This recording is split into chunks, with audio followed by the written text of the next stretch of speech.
trying to figure out how to camp this tent. And we still have not figured out how to camp a tent.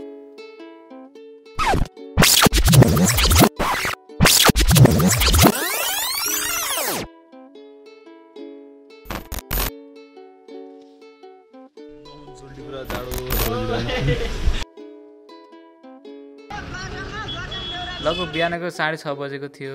गर्जाङको गाडी हामी चढ्यौँ कोटेश्वर हुँदै काभ्रे सिन्धुपाल्चोक दोलखा हुँदै अन्तिम destination हाम्रो रामेछापको गर्जाङ गाउँ पुगियो। लगभग 13 घण्टाको यात्रा गऱ्यौँ हामीले त्यस दिन काठमाडौँदेखि गर्जाङसम्म पुग्न।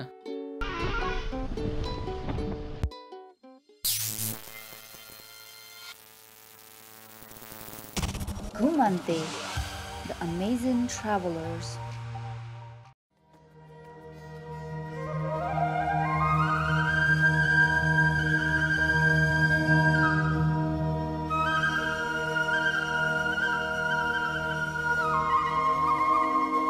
रामेछापरे सिन्धुपाल्चोकलाई कहाँ रामेछाप भनेर हो 5 पोखरी त सिन्धुपाल्चोकमा छ त कति न गफ दिने 5 पोखरी त सिन्धुपाल्चोकमा पो हो त।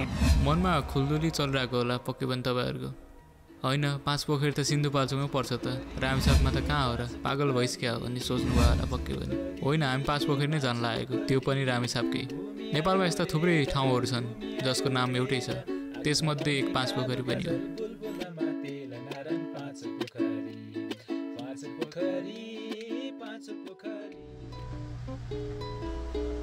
बाटो अति नै साँघुरो अझ जिरी कटेपछि झन् पुरै कच्ची बाटो त्यसमा झन् गाडी कति ठाउँमा अड्कियो हिलोमा त्यसकै कारण नै 2-3 घण्टा झन् एक्स्ट्रा नै लाग्यो।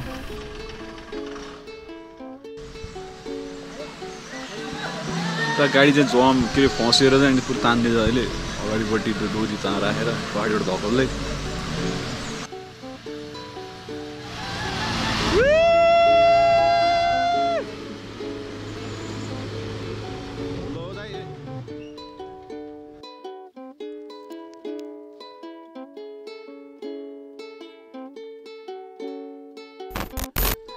गर्जाङ आइपुग्यो त्यहाँको बसर झोलाहरू पानी परेछ। पावर अफ सेसन्स गर्जाङ 5 पोखरी स्पेसल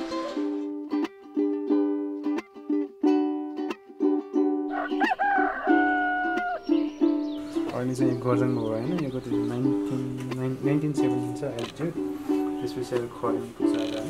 अर्को दिन बिहानै ब्रेकफास्ट गरेर पैदल यात्रा सुरु गर्ने सोच बनायो। लगभग यो ट्रेककै सबभन्दा छोटो हिँडाइ त्यो दिन खरे पुग्न थियो। लगभग 2 घण्टा मात्रै लाग्थ्यो हामीलाई गर्जाङबाट खरे पुग्न।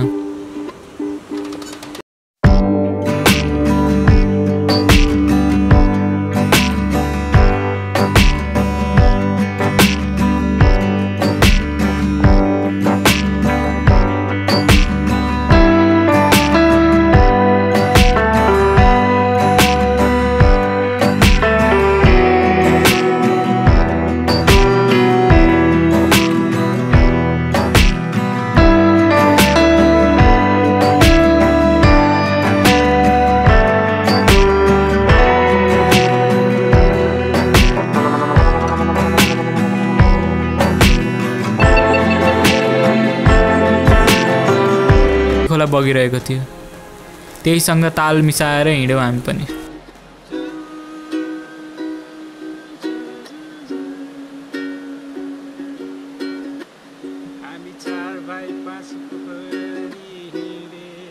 बिस्तारै हिँडिरहेको हामी केही बेरपछि अचानक पानी पर्न सुरु भयो। मनसुनको महिना ट्रेकिङ गर्न पनि धेरै गाह्रो दिनभर पानीमा भिज्यो त्यसमाथि झन् जुकाको डर धन्न असनबाट किनेर ल्याएको प्लास्टिक थियो हामीसँग। सम्झाएको घर आइपुग्नु लाग्यो अब सम्झाएको घर यस्तो डेभलप रहेछ कि हाम्रो दुई तपाईँ खानेपानीको पाइप मात्रै रहेछ पुरा हाइड्रोको यत्रो ठुलो पाइप रहेछ। भिजेको ज्यान खरे पुग्न साथ तुङ्बाले तातो बनाइयो अझ त्यसमाथि उसिनेको आलु अकबरेको खुर्सानीको झन् के कुरा गरौँ।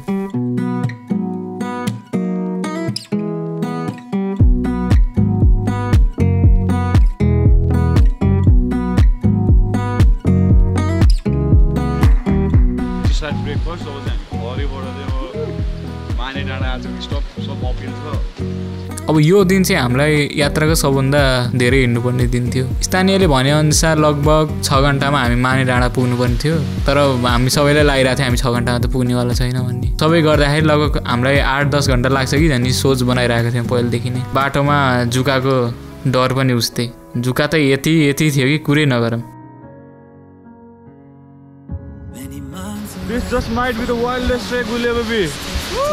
र उकालो फेरि ओहो नामै माने डाँडा, मानाको जस्तो आकार भएर नाम पनि माने डाँडा राखिएको रहेछ। पानी चाहिँ परिरहेको तर पानी चाहिँ खानु पाएको होइन। यो प्लास्टिक यसो गरेर तान्दै पुग्नु। लगभग 3 घन्टाको उकालो चढेपछि चाहिँ हाम्रो पहिलो विश्राम स्थल पानी फाका पुग्यो। धन्न त्यहाँ चाहिँ एउटा टी हाउस टाइपको एउटा सानो खोलिएको रहेछ। त्यही पनि यही चाडपर्व बेला अथवा धार्मिक अनुष्ठान हुने बेला मात्रै त्यहाँ रहँदो रहेछ। त्यहाँ पुगेर चाहिँ मजाले पानी खाइयो र साथमा बोकेको चाउचाउ बिस्कुटहरू पनि खाइयो। बाटोमा एक जोडी पनि भेटिनु भयो। अगाध माया र श्रद्धा बोकेर 5 पोखरी हिँडिरहनु भएको थियो उहाँहरू पनि। यसअघि पनि 2 चोटि आइसक्नु भइरहेको छ। उहाँहरूबाट पनि धेरै हौसला मिल्यो त्यसपछि त झन्। उहाँहरूलाई देखेर उहाँहरूको माया, उहाँहरूको श्रद्धा भगवानप्रति। 64 वर्षको उमेरमा भोगौँ भनेर आयौँ भनौँ न। हामी अन्तिम पाला हो। पहिलो पाला आउँदा हामी धेरै कष्ट गरेर आयौँ, दोस्रो पाला आउँदाखेरि अलि सुविधा भयो, यो पाला आउँदा हामीलाई धेरै सुविधा भयो। अब यहाँ अन्तिम बस पनि जानुपर्छ, यहाँ ठाउँ ठाउँमा होटल पनि हुनुपर्छ तपाईँको बसको सेन्टर पारेर। योभन्दा 3 वर्ष पछाडि भइसक्छ। केही बेरको विश्रामपछि हामी फेरि उकालो बाटो लाग्नुपर्ने नै उकालो बाटो थियो। सम्म भन्ने त खै कतै देखिनँ मैले त। लगभग 1 घन्टाको उकालो पछि हामी फोक्टे पुग्यौँ र एकछिन बस्ने निदो गऱ्यौँ। केही बेरको साङ्गीतिक कार्यक्रम साथीहरूसँग रमाइलो भनौँ न। धन्न सामुदायले युकेलेले बोक्नु भएको थियो र उकालोमा पनि उकालोको थकाइ भान भएन। त्यसपछि केही बेरको विश्राममा रमाइलो गरियो, केही गीतहरू गायौँ र त्यसपछि फेरि हिँड्यौँ हामी।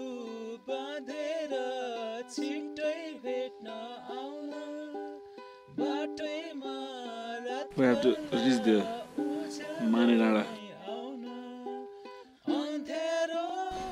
Finally.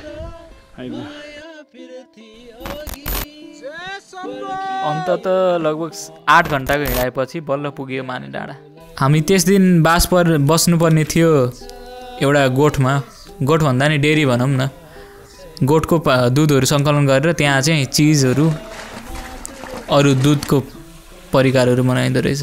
धेरै चाहिँ त्यही चिज र छुर्पीहरू बनाइन्थ्यो त्यहाँ। 2 जना गोठाला दाईहरू पनि हुनुहुन्थ्यो, उहाँहरूसँगै बस्यौँ। राति चाहिँ गोठाला दाईहरूले पकाउनु भएको मिठो खाना खाएर सुत्यो। अर्को दिन बिहानै उठ्यौँ हामी भन्दा नि पहिले नै उठेर गोठाला दाईले क्रिम हालेर मोत्दै हुनुहुन्थ्यो चिया चाहिँ। बिहान क्रिम हालेको चिया स्वादिष्ट थियो। त्यसपछि हाब्रेको कुरा गर्दै खाना खान लाग्यौँ हामी। खानामा गोठाला दाईले 1 डाडु सबैलाई क्रिम पनि हालिदिनु भयो र खाना खाएर हामी 5 पोखरीतिर लाग्यौँ।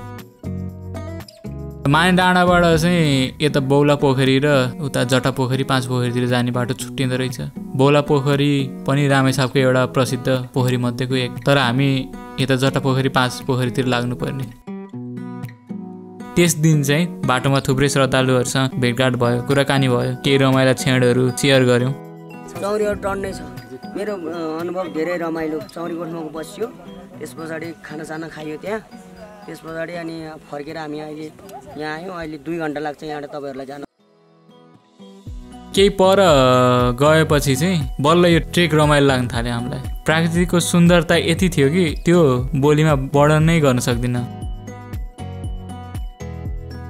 केही पर गएपछि झन् अझ एउटा झरना देखियो जुन एकदमै मनमोहकै थियो। 5 पोखरीको यात्रामा चाहिँ सुरुमा आउने भनेको जटा पोखरी। लगभग हामी माने डाँडाबाट केही सम्म बाटो थियो र जटा पोखरी पुग्न अघि चाहिँ थोरै उकालो उक्लिनु पर्ने थियो हामीलाई। लगभग हामी 2.5 घन्टा जति लगाएर चाहिँ जटा पोखरी पुग्यौँ। जटा पोखरी 40 to 50 meters.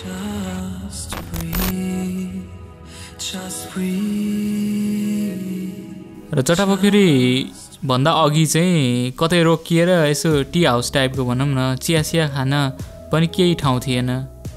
जटा पोखरीको ठ्याक्क साइडमा चाहिँ एउटा सानो टी हाउस टाइपको थियो, जनै पूर्णिमाकै लागि भनेर राखिएको। हामीले चिया पनि त्यहीँ नै पुगेर खायौँ। बाटोमा भेटिएका श्रद्धालुहरू चाहिँ साह्रै नै सहयोगी भावनाका थिए।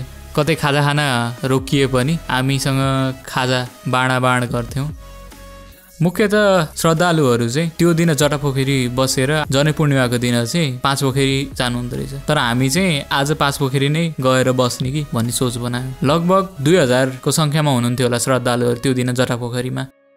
केही बेरको चिया विश्रामपछि चाहिँ हामी जटापोखरीबाट चाहिँ 5 पोखरीको लागि लाग्यौँ। बादलको घुम्टो छिचोल्दै अगाडि बढ्दै जटापोखरीदेखि 5 पोखरीसम्मको बाटो छोटो तर एकदमै उकालो। मनमा नै लागिरहेको थियो कतै हिलारी स्टेप त होइन यो 5 पोखरीको भने जस्तो। अलि माथि पुगेर चाहिँ तलपट्टि हेर्दाखेरि चाहिँ जटापोखरीको दृश्य र त्यहाँ पाल टाँगेर बस्नुभएको श्रद्धालुहरूको दृश्य चाहिँ मनमोहक थियो। साथसाथै परिरहेको पानी, त्यसमाथि चलिरहेको हुस्सु। लगभग 1.5 घन्टाको उकालो हुनुपर्छ। सकि नसकी उकालो चढियो, बल्ल बल्ल 5 पोखरीको मुख देखियो एउटा छेउबाट। सुरुमा त पुरै छेकिएकै थियो बादलले। 5 पोखरी कता हो भन्ने नै ठम्माउन सकेको थिएन। एकछिनपछि बिस्तारै बिस्तारै खुल्न थाल्यो।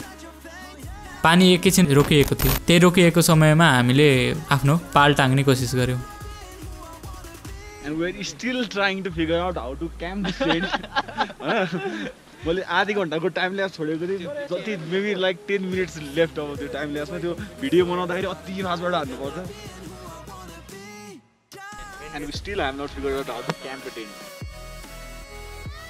So what happened was हैन त्यो माथिपट्टिको त्यो छोड्ने चाहिँ हामीले टेन्ट मेन टेन्ट भनेर चाहिँ त्यो चाहिँ हामीले पुरै क्याम्प गर्न खोजेको। बट त्यो मेन जुन चाहिँ त्यो चाहिँ यतापट्टि चाहिँ त्यो यो गाड्नेहरू राखेर चाहिँ बिन्दास पाराङ यता साइडमा राखेर त्यो चाहिँ जुन चाहिँ छोप्ने हो त्यो चाहिँ हामीले पुरा गाड्न खोजिरहेको।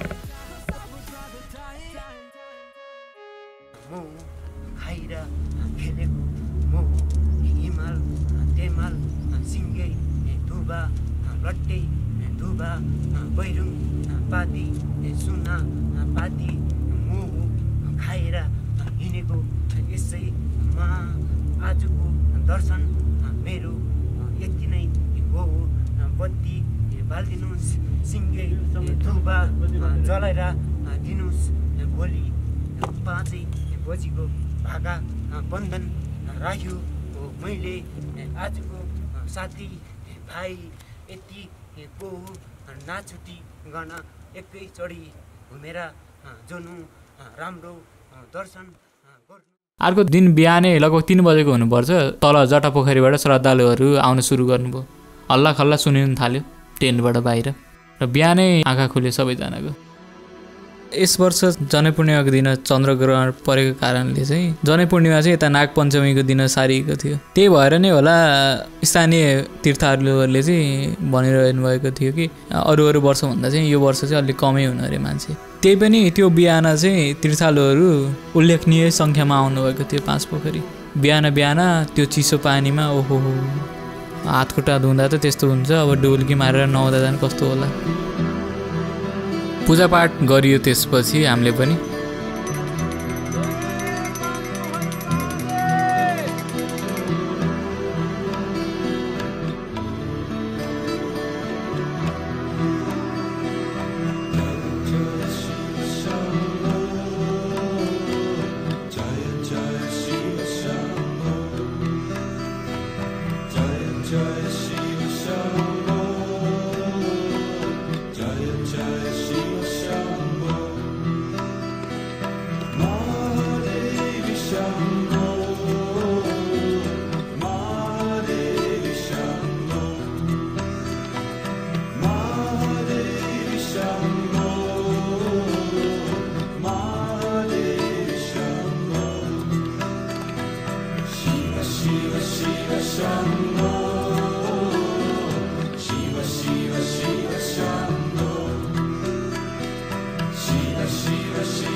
के औषधिहरू भाइ? शर्मागिरी। शर्मागिरी यो के को लागि हुन्छ औषधि? काटेको घाउमा काम लाग्छ रे। ट्रेक भन्नुपर्दा एकदमै रमाइलो थियो। फलदायी भनिन्छ नि नेपालमा 2टा सिजन मात्रै हो ट्राभल गर्न भनेर, तर होइन। नेपालमा हरेक सिजन घुम्न सकिन्छ, चाहे त्यो मनसुन होस्, चाहे त्यो गर्मी होस्, चाहे त्यो जाडो होस्, चाहे त्यो हावाहुरीकै फागुन चैतकै महिना होस्।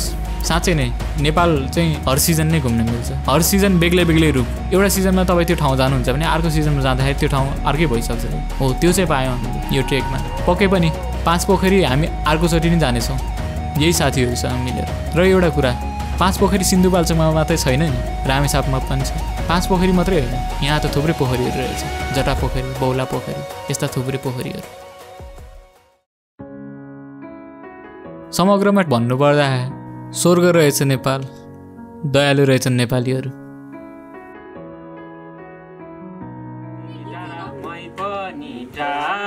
मै पनि टाढा घुम्यो नि निरा आमी नि संसार जुन्तारा जलाला आयो माये निरा बरको पातवैले राई भगायो सलाला।